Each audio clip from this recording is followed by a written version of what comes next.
Hello everyone. நம்ம இந்த வீடியோல எதை பத்தி பார்க்க போறோம்னு பாத்தீங்கன்னா கேட்ல கெட்ட ஆட்டோ சைக்கிள் பேசிஸ் ப்ராப்ளம் பார்க்க போறோம். In a spark ignition engine working on the ideal Otto cycle, a compression ratio is 5.5 and the work output per cycle is 23.625 10 power by Vc. Here Vc is the clearance volume in meter cube and what is the mean effective pressure.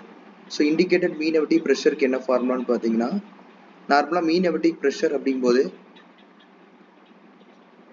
equal to work done by shift volume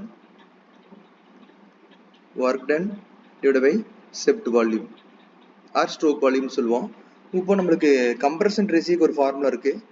R is equal to என்னன்னு பாத்தீங்கன்னா total volume clearance volume, that is total volume அப்படிங்கிறது Vc plus Vs by Vc, that is equal to 5.5 அப்படின்னு கொடுத்துருக்காங்க. இப்போ நம்ம Vs உண்டான values நம்ம எடுத்துக்கலாம். that is Vc plus Vs is equal to இது கிராஸ் மல்டிப்ளை பண்ணும்போது என்னன்னு பார்த்தீங்கன்னா 5.5 Vc. அப்போ Vs is equal to 5.5 Vc minus Vc. அப்போ Vs is equal to 4.5 Vc. இப்போ நம்ம என்ன பண்றோம்னு பார்த்தீங்கன்னா இதை அப்படியே சப்ஸ்டிட் பண்ண போறோம் இண்டிகேட்டட் மீன் பிரஷர்ல. that is indicated mean effective pressure is equal to work done by shift volume நமக்கு தெரியும்.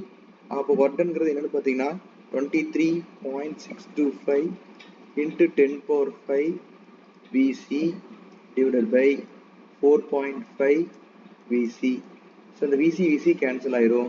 ஸோ இண்டிகேட்டட் மீன் பிரஷர் சப்ஸ்டிட் பண்ணும்போது அதோட வேல்யூ ஈக்குவல் டு உங்களுக்கு என்ன வரும்னு பார்த்தீங்கன்னா 5.2 பார் 5.2 பார் வேல்யூ கிடைக்கும். ஏதாவது டவுட் இருந்துச்சுன்னா கமெண்ட் பண்ணுங்க.